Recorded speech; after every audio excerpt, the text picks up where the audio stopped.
The China Global South podcast is supported in part by the Africa-China Reporting Project at Wits University in Johannesburg and by our subscribers.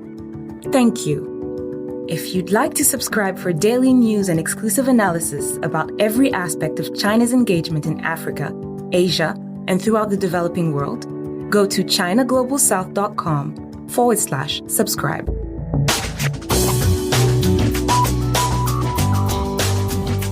Hello and welcome to another edition of the China Global South podcast, a proud member of the Sinica Podcast Network.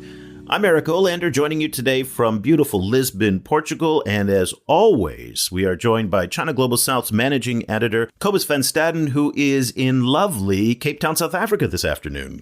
Hello, it's so nice to be here. Happy New Year. This is our first China Global South episode of the year. Very exciting for us to get started. Cobus, today we're going to be talking about China-South America relations, China-Latin America relations. It's a show actually that I wanted to do last year in December, but we had to keep pushing it off simply because there was so much big news that was happening. It was going to unfold. And I was worried that if we did the show in December, it would be dated within a week because so many big things are happening that we're going to run through today. It's interesting, Cobus, because the Americas is one of those regions that doesn't get anywhere near the attention that it deserves when we're talking about the Chinese. There's been a lot of focus in recent months on what the Chinese are doing in Central Asia. We had the whole Shanghai Cooperation Organization Summit. That was Xi Jinping's first venture outside of China, where he went.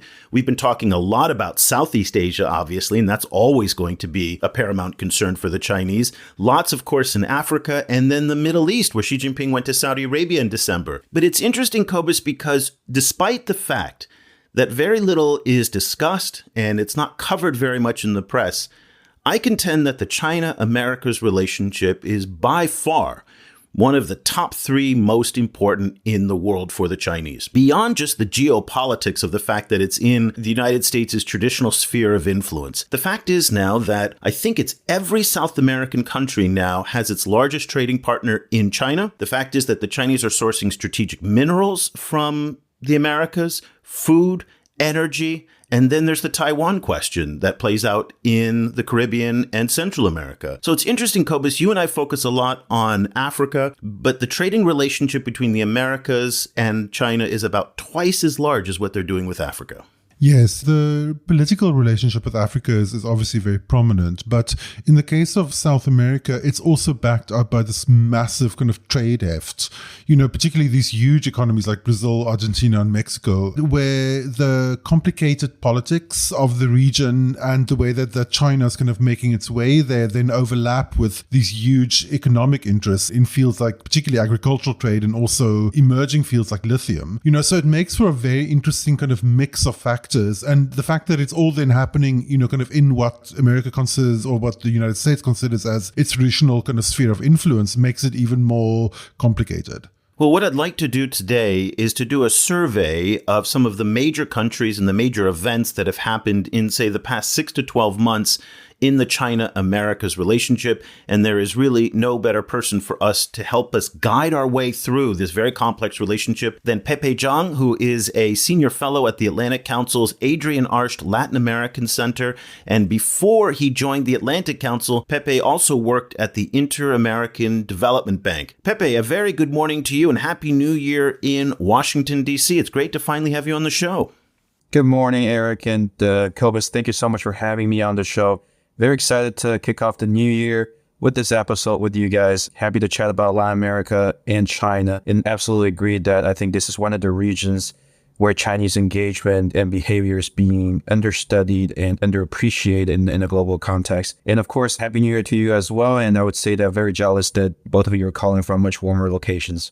Pepe, great to have you on the show. Again, thanks for taking the time to join us. You're going to be our guide through the region. Let's start in Ecuador. And this is one of the reasons why I wanted to delay our show from December into January, in part because they were at the final stages, the Chinese and the Ecuadorians at reaching a free trade agreement. Then Guillermo Lasso, the president of Ecuador, announced on Twitter in 2023, and he said, quote, "Good news to start 2023. The free trade negotiations between China and Ecuador has been successfully concluded." So that is very, very important. China is, of course, one of Ecuador's main trading partners with bilateral trade at around $10 billion a year. Also, back in September, there was a very important development. China restructured about $3.2 billion of debt in Ecuador. And most importantly, and I'd like to get your take on this, they negotiated a deal that would allow Quito to sell more of its oil on the open market rather than to remain bound in these very tight oil-based contracts with Chinese lenders. So let's start in Ecuador, the free trade agreement. How important is that and what does it mean? Thanks, Eric. And I think Ecuador is a great place to start, and happy to share some of my on-the-ground insight from my recent trip to Ecuador. I had the opportunity to participate in the 15th China, Latin America, and the Caribbean China-LAC Business Summit. And of course, FTA was at the front and center of that. Indeed, like you said, initially, the FTA was meant to be concluded by the end of the year. And in fact, announced in the same conference that I attended.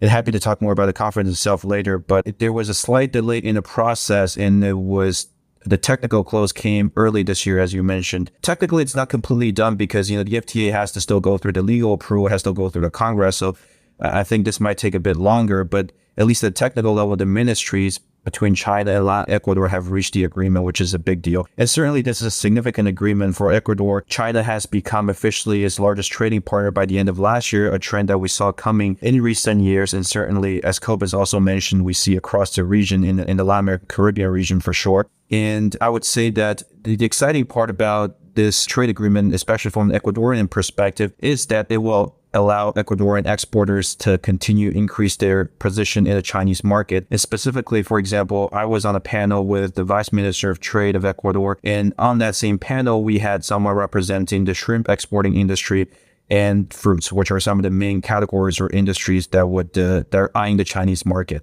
So certainly that's significant. And I think on the other side of the equation, when you look at the FTA, that President Lasso, Ministro Prado, and their negotiating team made it really clear that one priority is to ensure that domestic industries, to the extent possible in Ecuador, are protected or not overly adversely impacted by this trade agreement. So that's another thing I'll say about the FTA itself.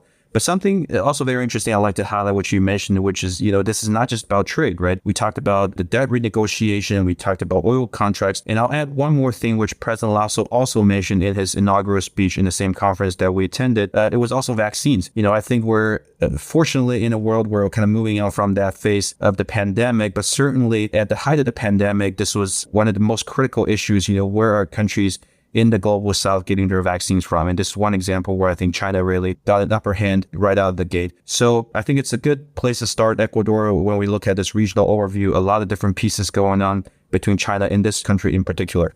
In addition to Ecuador, China also has bilateral free trade agreements with Chile, Peru, and Colombia. And I was wondering what kind of lessons you think Ecuador should be taking from these earlier free trade agreements. Have they actually managed to kind of boost trade and boost development?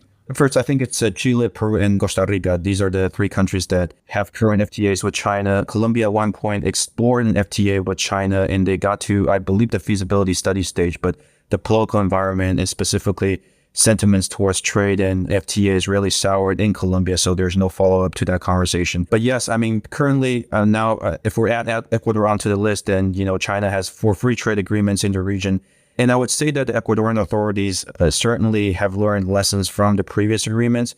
One thing we've seen in this agreement, and certainly something at the global level when it comes to trade agreements or any sort of trade deal with China, is that point I mentioned earlier. I think there's a growing kind of scrutiny and growing kind of intention to protect domestic industries from completely opening it up to powerful exporter like China. So that's certainly a big piece, I think, and a big lesson learned. And I think we'll continue to see that in this region as countries continue to engage China, and of course at a global level.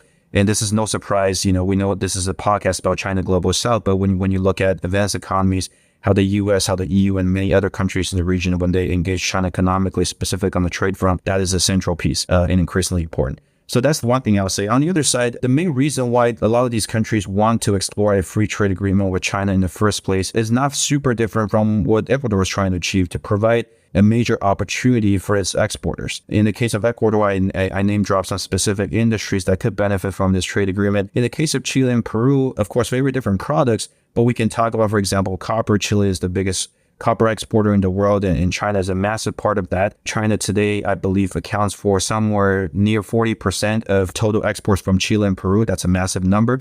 In the case of Brazil, I believe it's a little lower, maybe 30%, but of course, in terms of scale, that's a much larger economy. So even countries that do not currently have free trade agreements with China in the region, they have a robust trade relationship with China, and I think that's a centerpiece underpinning these relationships. And the other thing I'll say is that, and this will be the third takeaway here, is diversification of products. So in the specific case of Chile, the relationship kind of kicked off on the back of very strong commodity complementarity, specifically copper, as I mentioned earlier. But over the years, the Chilean trade authorities and companies themselves, of course, have been able to successfully position their products, new products in the Chinese market. And a perfect example, two examples there are Chilean wine and Chilean cherries. Both products were relatively new in the Chinese market. I would say maybe, that it really grew in the last 10 to 15 years, but they really now have a dominant position in the Chinese market. The Chilean cherry is seen as the golden standard in China, especially with the Chinese New Year's coming along, I think in 2 weeks or so. The reddish color of the cherries is something that's seen very positively in Chinese culture, and folks are really, it's a very popular product in China. In Chilean wine, folks don't really know about that, but it's a country of origin, one of the best-selling countries of wine in China. So these are three takeaways that I'll mention from the FTA side, but certainly I think it's a trend to be watching. We know that in this current juncture, Uruguay is trying to unblock some of the challenges to advancing this negotiation with China on the trade front. We also knew at the end of last year that Nicaragua and El Salvador are two additional countries that are looking at this opportunity or similar opportunities on the trade front with China. Well, let's talk about Uruguay, because that one is really one of the most interesting examples of what's going on now in the free trade arena after Ecuador. President Luis Lacalle is pushing ahead with a deal against the wishes of other members of the Mercosur bloc that includes Argentina, Brazil, and Paraguay, going ahead with the free trade talks with the Chinese. Now, the concern from other Mercosur members is that they would be stronger if they negotiated as a bloc rather than to negotiate bilaterally. It doesn't seem like President Lacalle is listening to his counterparts in the Mercosur bloc. Talk to us a little bit about the discussions and the tensions right now within Mercosur over Uruguay's conversations with China over free trade. For sure, Eric, and that's an excellent summary. I'll start off with a couple of points. One is that it's interesting that now at this point in time, we're talking about how the potential Uruguay-China negotiation and trade agreement would be a big thing after the China-Ecuador one. And it's interesting because the Uruguay process actually started much earlier. Initial conversations about free trade agreement started, I believe, in 2018, and maybe it was 2017. That was the last time I went to the China-LAC Business Summit, and that one was hosted by Uruguay, and that was under a different government. And I'll come back to this point in a little bit. So the process actually started quite early, but it hasn't been advancing as fast as at least as the Uruguayan authorities had wanted, and they continue to sort out the Mercosur piece, which is something that's very important. I'll come back to that point as well. But first point there is that this process has been going on for a while. There has been a lot of enthusiasm, and the Uruguayan authorities continue to work on that, but certainly challenges remain on that front. Now, as promised, coming back to the 2 points that I mentioned earlier, one is the nonpartisan nature of the relationship with China from a Uruguayan perspective. Again, this is a country, China is, no surprise, Uruguay's biggest trading partner. Uruguay exports a lot of its beef and other products to China, and this trade relationship is very important from a Uruguayan perspective. So it comes as no surprise that China is a nonpartisan issue in Uruguay. This is something that, doesn't matter which government, which political party is governing, they are interested in expanding its relationship in ways that benefits the exporters and its people. So the process started a while ago under a different government, and President Lacalle, under his administration, he officially started off this process. The feasibility studies has been done. There was some delay on that front as well.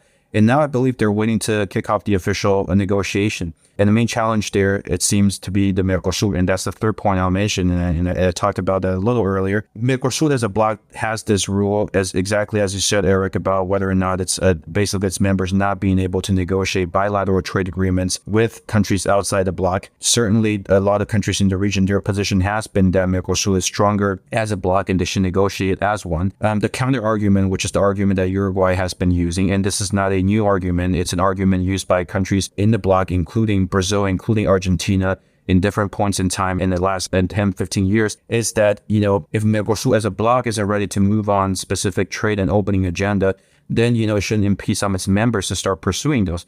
And in fact, Uruguay throughout this process has been telling Mercosur members that, we're starting off this process with China with the goal that eventually, China will want to be able to do something with Mercosur as a bloc. And they're very transparent by saying that, the attractiveness of our market, Uruguay as an economy, is smaller when compared to much bigger, larger economies like Argentina and Brazil. So this is something that we are doing and we're piloting that eventually will be beneficial to larger countries in the region. But of course, for domestic political reasons in Argentina, Brazil, this hasn't been easy to accomplish. And the final point I'll make there is that in order to unblock this sort of a stalemate that we see regarding this particular point, when President Lula was inaugurated just a couple of weeks ago, heads of states from the region and from outside the region attended the inauguration ceremony. And President Lagai from Uruguay, in another very impressive display of his political capacity, brought on 2 former presidents from his country to join inauguration. And I'm pretty sure that in one of his bilaterals with the new Brazilian government, he used that card to ensure that the China issue and the negotiation with China, this particular issue, is really not a partisan issue in Uruguay. This is something that we as a country want to continue to explore. Final point related to that, I'll say that, also on Lula's inauguration, that we saw Wang Qishan participating in person in the ceremony, and that was probably the first super high-level senior Chinese official visiting the region since COVID started. And I think it's a sign of basically Chinese economic engagement slowly returning to a pre-pandemic intensity. Yeah, so Wang Qishan, of course, is the former vice president. I think he's retired now, but he was very close to Xi Jinping and considered to be really a special envoy on behalf of Xi Jinping when he goes abroad to events like this. Cobus, let me just get your quick take on what Pepe was talking about in terms of the trading as a bloc and the complexities when countries come together. And we're seeing that Mercosur, which is a much older bloc in many ways and much more mature bloc than one of the blocs we see in Africa, the regional blocs. But you're seeing this discussion we have in Africa about countries coming together to negotiate as a group with China, but you see it's complicated, and the Chinese don't necessarily foster that as they're doing in Mercosur. It's not healthy for Mercosur for China to have these bilateral talks with one of its members. Yes, it's interesting. We were reporting today in our newsletter that in preparation to President Lula's upcoming trip to China, there's been a lot of pressure from China to kickstart negotiations with Mercosur as a whole, or with individual members, kind of like that they were kind of like throwing both options into the discussion, and with the hope that there's going to be a lot of kind of trade discussion with Lula when he goes. I think there's a lot that Africa can learn from all of this, particularly as they themselves are moving towards the Africa Continental Free Trade Area. But Africa, of course, is so many countries compared to South America, and particularly compared to Mercosur. But I'm even talking about the regional blocs like ECOWAS or the East African Community, SADC, coming together more cohesively. But that doesn't always work, as we're seeing with Mercosur. Yeah, exactly. And kind of one, like there's all of these kind of various domestic political issues, but there's also the challenge of coordinating development plans and economic growth plans, across regions. When in what we will see a lot in Africa is where individual states are actually in competition with each other. So, Pepe, I was wondering actually, like, what are some of the reservations that are holding back the Mercosur actually moving forward with this as a bloc? Because I can imagine, if they negotiate a free trade agreement with China as a bloc, it may well be powerful economically. Yeah, I think, it's interesting to hear some of the similarities we see across different regions. But, obviously the top line here is that, bilateral negotiations, whether that's China or anyone else, it's much easier and less complicated than, one that involves the entire trade bloc, and which obviously requires a coordination within the bloc itself. Mercosur, by the way, is also, as we speak, I think there's efforts to revive the Mercosur EU agreement at this moment, which involves 2 trade blocs. So it's in that negotiation took 20-something years to be inked at a technical level. Just goes on to show you how when it involves larger countries and trade blocs, automatically things are a little more complicated. Now, the second thing I'll mention is in terms of specific reservations, I do believe that there are reservations about the impact of potential, basically the impact of FTA on allowing Chinese imports coming into the region in specific countries, and that's something I highlighted at the very top, and that's something that the Ecuadorian authorities really took their time to study and ensure in their process of negotiation with China. So that's something that we need to think about. And of course, the domestic policy of it also, all of this has to be taken into consideration of the context, domestic policy and domestic policy traditions.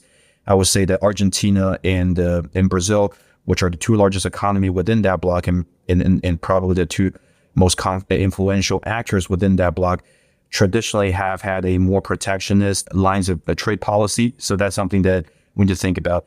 And the third and final thing I'll mention is also political alignment, right? So like Mercosur as a trade bloc, of course, in order for it to move forward in major issues, a consensus kind of building, and consensus is very important. So the consensus building is absolutely critical part of any negotiation. And for that to happen, political alignment needs to be there.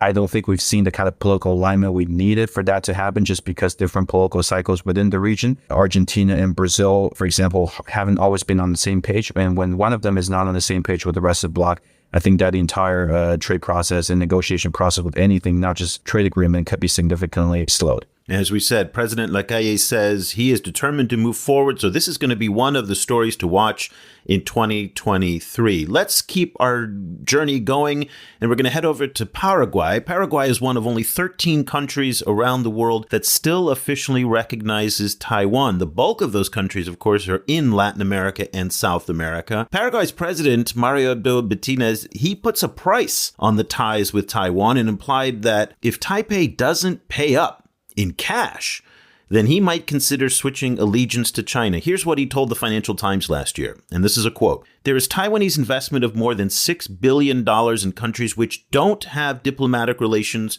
with Taiwan. We want from that $1 billion to be put in Paraguay. That will help us to build the argument about the importance of this strategic alliance with Taiwan. Pepe, we have never, in all of the China-Taiwan diplomatic disputes around the world, seen a country actually put a dollar value in public on what it's going to take. And this is very, very interesting. What was your response to that? And do you think that President Betinez is going to get his $1 billion from Taiwan?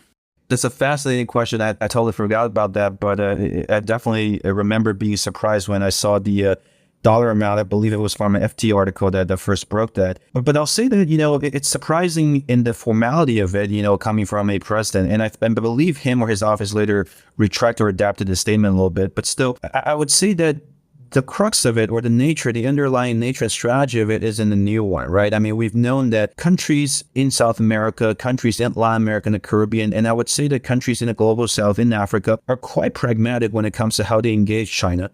And that includes the China-Taiwan piece, meaning if they're their current Taiwanese allies, of course, their goal is to get the most out of that current partnership as possible. And if China is one of the bargaining chip on the table, they would not be afraid to use that. A couple examples came to my mind. The recent example you mentioned of the president's statement, investment is a big piece.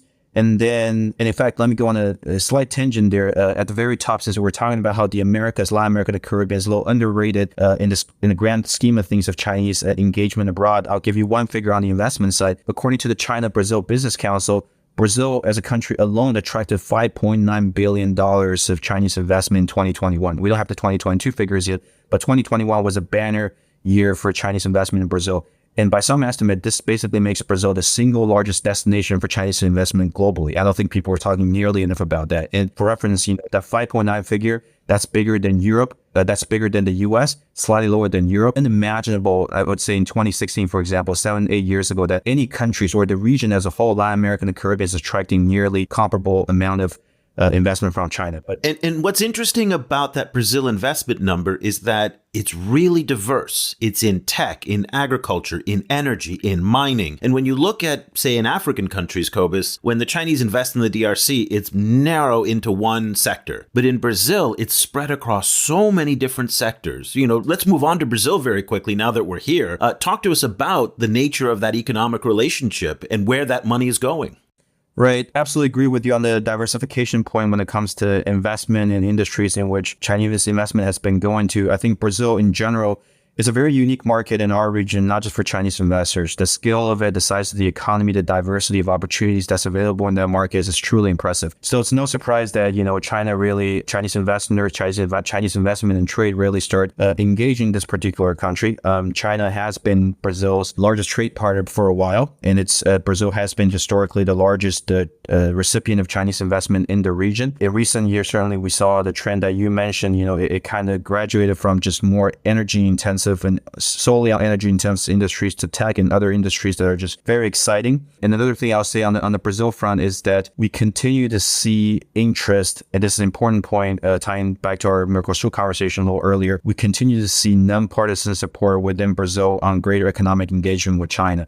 And one example is basically this past administration in Brazil under President Bolsonaro, where I would say at the political, maybe even at the ideological level, there is some major disagreement. We haven't seen such a heightened tension between China and Brazil in a very long time, including very heated exchange of words on Twitter, on social media, and directly between the government officials, meaning Brazilian officials and the Chinese ambassador in Brazil. But regardless of what's happening on the political side, the economics of it continued to advance. China-Brazil trade continued to break records, and the investment figure I just threw out, that's very impressive. So I expect this trend to continue down the road. I do want to come back to the Taiwan point later on at some point, since I only said one thing about it, and I know that that's something that's very important to you as well. In relation to Brazil, we've seen in the last while discussions about the possible kind of inclusion of Argentina into the BRICS group. So I was wondering, what kind of effect that might have on China-Brazil relationship and kind of the kind of BRICS group as a whole. What are the kind of Brazil-Argentina dynamics, and how would they possibly affect dynamics with China?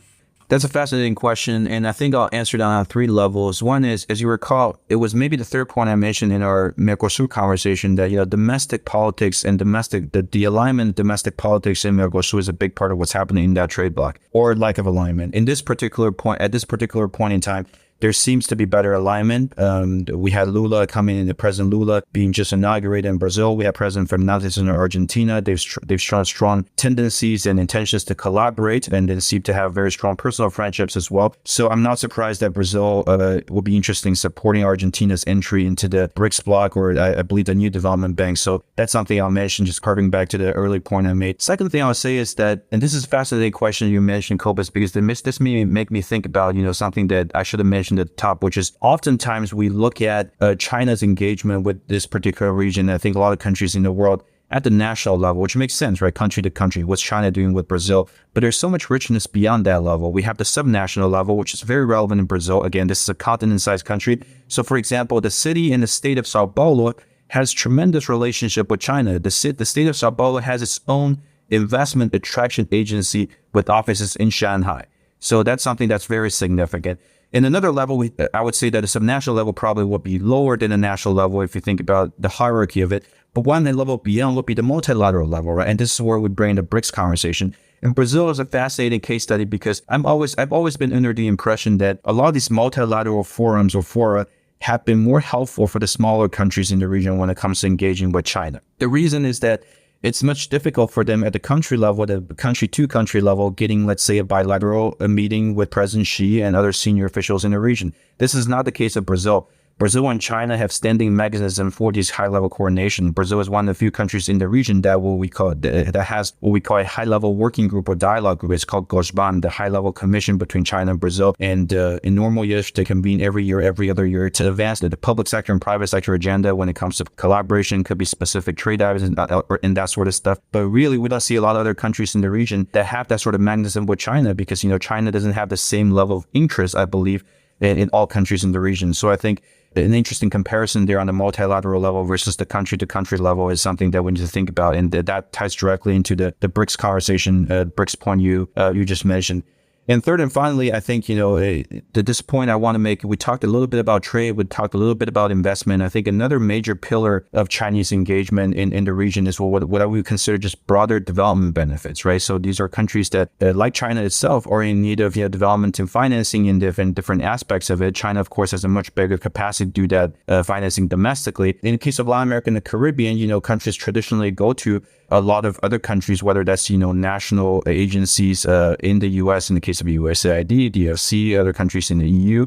They go to the multilateral organizations. They go to, the Inter-American Development Bank, the World Bank, the CAF Development Bank of Latin America. And now basically, you have a third alternative, so to speak, which are the multilateral organizations, but, the ones that are either created by China or facilitated by China. And the BRICS Development Bank, for example, is a big part of that.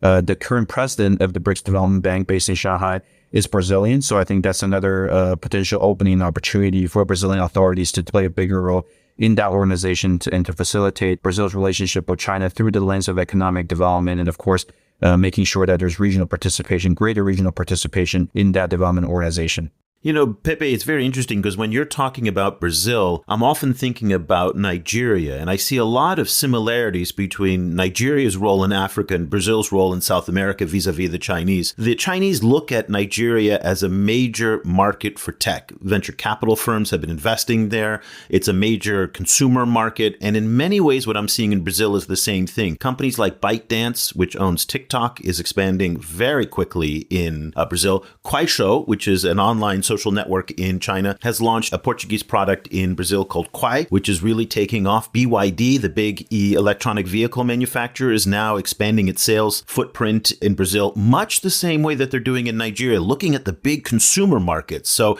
this is not simply an extraction relationship where basically the Chinese are only buying from Brazil but not actually investing back into it. You said 5.9 billion. A lot of that is going into, or at least some of it, into the consumer space, which is very interesting as well. Since we're running low on time, let's keep going through. Cobus talked about Argentina and the BRICS. President Alberto Fernandez, boy, he is really leaning into ties with Beijing. Just this week, in fact, the two countries agreed to a $7.2 billion currency swap deal that will make it easier for Argentinian firms to trade with China using the RMB. Buenos Aires also for a while was considering a rather sizable purchase of J-15 Chinese jet fighters, which would have been the first time a South American country buys the Chinese military aircraft. The deal fell through, but it was definitely in consideration for some time and no doubt giving folks in Washington a little bit of anxiety. And China has become a major supporter of Argentina's fight against Britain over who controls the Falkland Islands, or the Malvinas Islands, as they're referred to by the Argentinians. So there seems to be a romance underway between Argentina and China that we haven't seen at this intensity for quite some time, or if ever. Talk to us about the blossoming relationship between Fernandez and Xi. Yeah, and Eric, certainly, I would say that I think that this past year has been a good year for the bilateral relationship between China and Argentina for all the specific examples that you just mentioned. And on top of that, even during COVID, it was last year, the Winter Olympics, right? At that point, only 2 Latin American Caribbean heads of states traveled to Beijing to attend the Olympics, and of course, having bilaterals then later with President Xi. One of them was President Ecuador, with whom we started off the conversation with today. And the second one with the President Fernandez from Argentina. So it certainly speaks to the point you made earlier about, Argentina and President Fernandez seeing China as a strategic partner in many ways. And I'll say that the currency swap, I haven't read into the latest agreement, but I believe it was an expansion of the existing agreement. So it's not something completely new either. I would say that there is certainly momentum to build upon the existing relationships that's already had. And I would say that even under President Macri, many of whom would say that, maybe this is a right-leaning government in Argentina, one that's relatively rare in the political history of Argentina in recent times. Even under that government, there was a very strong relationship with China. So this goes back to my earlier point that I would say that China, especially economic engagement with China, for many leaders in the region, this is a nonpartisan issue. This is a practical issue. This is an issue of economic pragmatism, and countries explore that relationship and want to explore further because of that reason. So I think that's a general context I want to mention. But I think to finalize this point about Argentina, I think we'll be remiss not to mention briefly at least about the lithium. I think we're seeing tremendous opportunities in Argentina for that, and not just for Chinese investors, right? I mean, it's a country with a lot of potential in that sector, and the lithium triangle in South America, so not just Argentina, countries like Chile as well, have been attracting pretty significant, upwards of $1 billion, big ticket investments coming out of China. So that's something I think an area to watch. And to loop back to the point we mentioned earlier, is you kind of talked about how I really liked the comparison you drew between Nigeria and Brazil. I'd love to read more about that. But I think something I've been thinking more about at a big picture level is, what are some of the main channels or pillars of Chinese engagement with the region, right? So some of those where you talked about. And in a recent op-ed I co-authored with Felipe Larraín, who's a professor at the Chilean Catholic University. He's a director also of their Latin America Center for Economic and Social Policy, and 2-time Chilean the finance minister, of course. We wrote about this in a recent piece for America's Quarterly about what we saw as the 4 main pillars of Chinese economic engagement with the region. We talked about trade, we talked about investment, we talked about lending, specifically state-to-state lending, and finally we talked about infrastructure and basically Chinese participation in infrastructure projects in the region. So if folks are interested, feel free to take a look at that. A lot of conclusions are region-wide. The country-specific dynamics nuances might be missing a little bit, but I think it's a good place to start to get a brief overview of what's happening economically between China and LATAM. So, as we mentioned earlier, the United States, obviously plays a massive role in South and Latin America. And we've seen people like Senator Marco Rubio raising concerns about Chinese influence in the region. And I was wondering kind of what kind of reactions you're seeing in the DC space, and also kind of what level of leverage the United States has, in relation to getting, South and Latin American countries to not work so closely with China. No, but excellent question, Cobus. And of course, we work very closely at the Atlantic Council, specifically the Latin America Center. We work very closely, not just with Latin American and Caribbean government officials, but also with USG officials. So happy to share my 2 cents here. And I'll say maybe three things in terms of how the US government can better position itself vis-a-vis China in the region. And I think the first thing I'll say is, I think to summarize, I would say that the US it would really benefit the US to have a more positive, more partnership-based and more multidimensional agenda with the regions. And I'll explain these 3 points briefly about what I mean by that.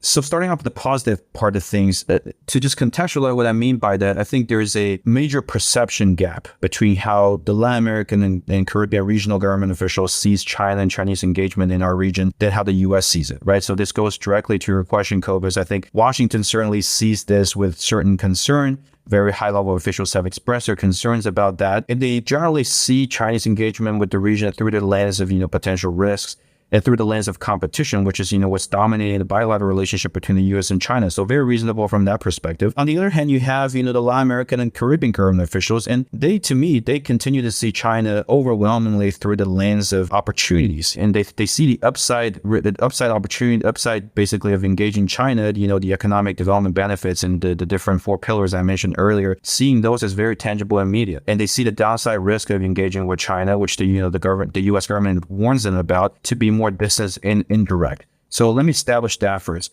And that ties into another point, which is when we think about the conversation that, the Latin American and Caribbean government officials are having, on one hand with the U.S. counterparts, and on the other hand with the Chinese counterparts.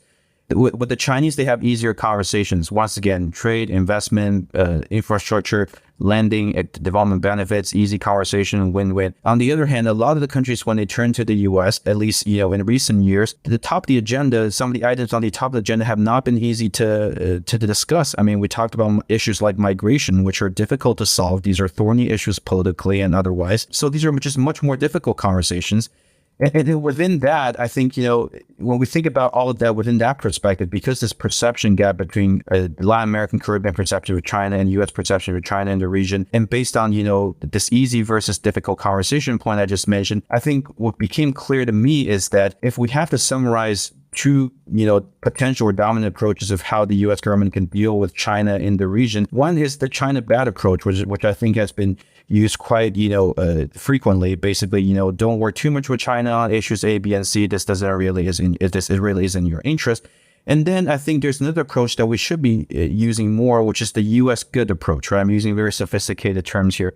And the problem there is that, countries really don't like or don't appreciate the China bad approach, because as we've seen in the global south, that approach hasn't generated the kind of reaction we wanted. And usually the question that the countries don't want to choose side, that's the first point. It's the second question they ask after, receiving, this China bad approach is, okay, let's talk about what U.S. has to offer on the table. So inevitably leads to the same conversation. And I do believe that the U.S. is doing a lot of constructive, important, and positive things in the region, and that needs to be highlighted in a way that's very positive, right? So shifting that agenda vis-a-vis China in the region to a more positive agenda about what the U.S. is doing. I think the U.S. agenda needs to be a pro-Latin American agenda, pro-Latin American Caribbean agenda. That agenda is going to be much better received by countries in the region than I would say, an anti-China or China bad agenda. So that's the first point I would say, first adjective, positive. And the second thing I said is partnership-based, partners-based. And that's very much related to the last point I mentioned. We're in a world where a lot of countries in the region really don't want to choose sides. They don't think it makes sense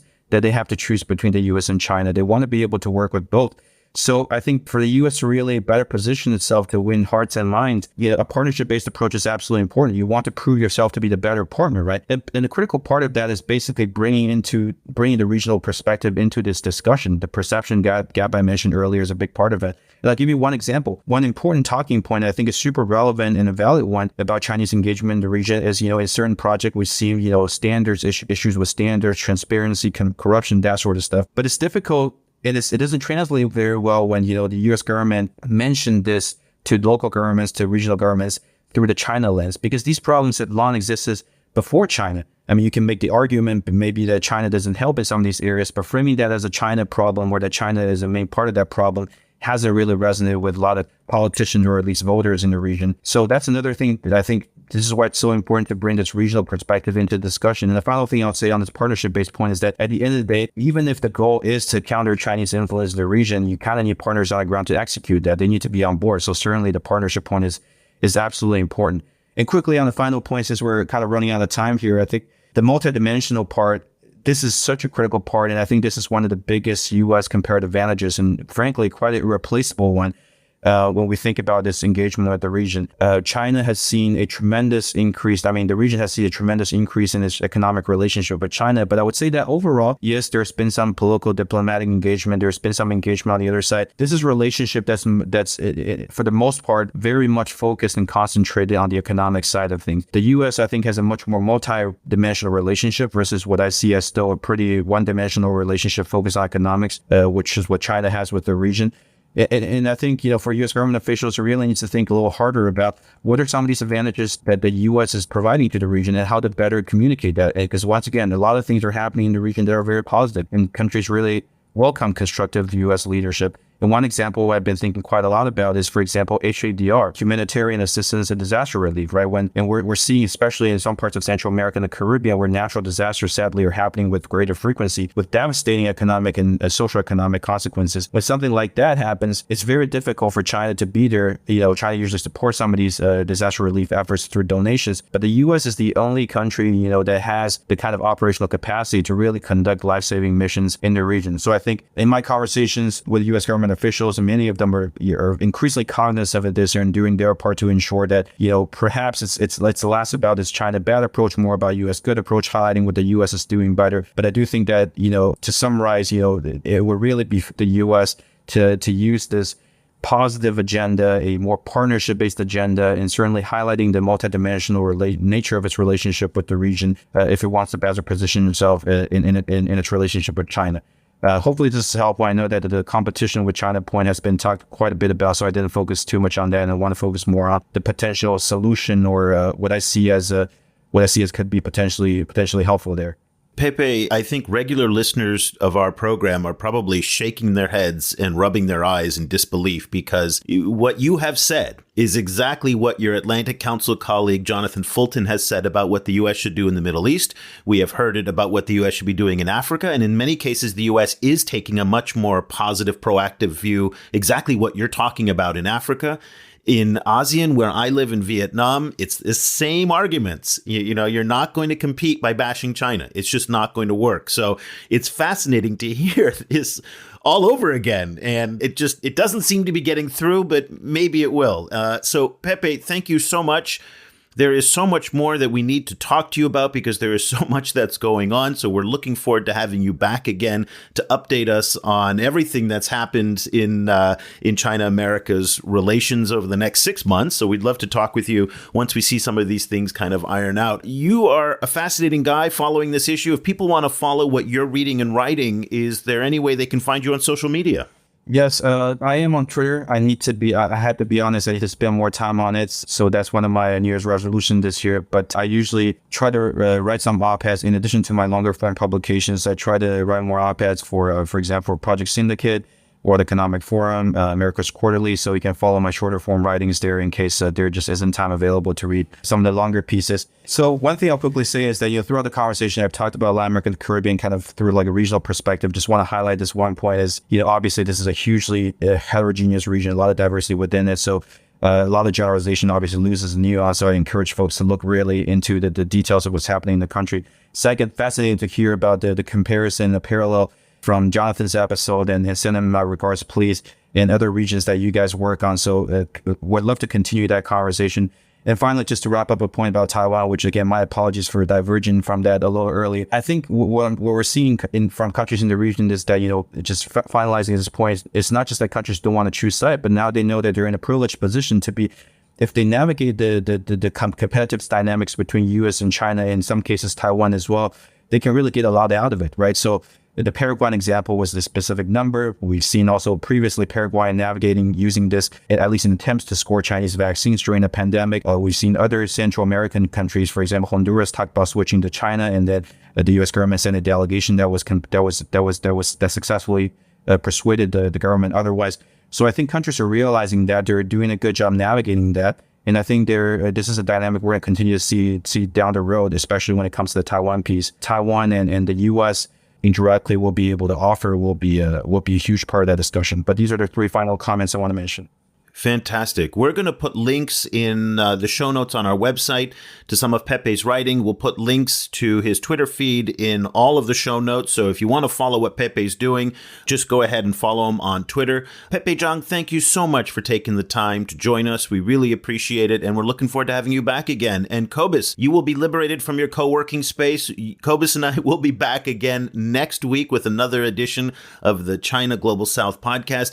If this is the kind of thing that you really, really love to follow, then you definitely want to subscribe to the China Global South and what we're doing. We produce a daily brief that's read by 25 or 26 governments every single day.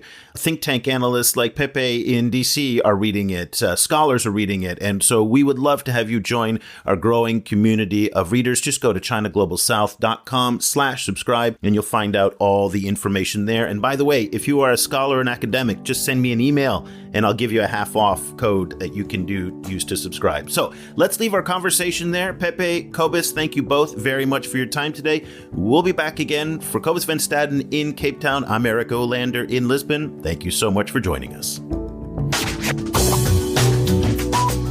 The discussion continues online.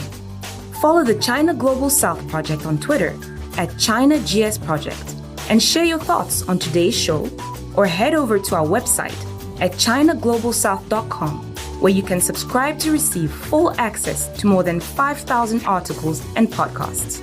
Once again, that's ChinaGlobalSouth.com.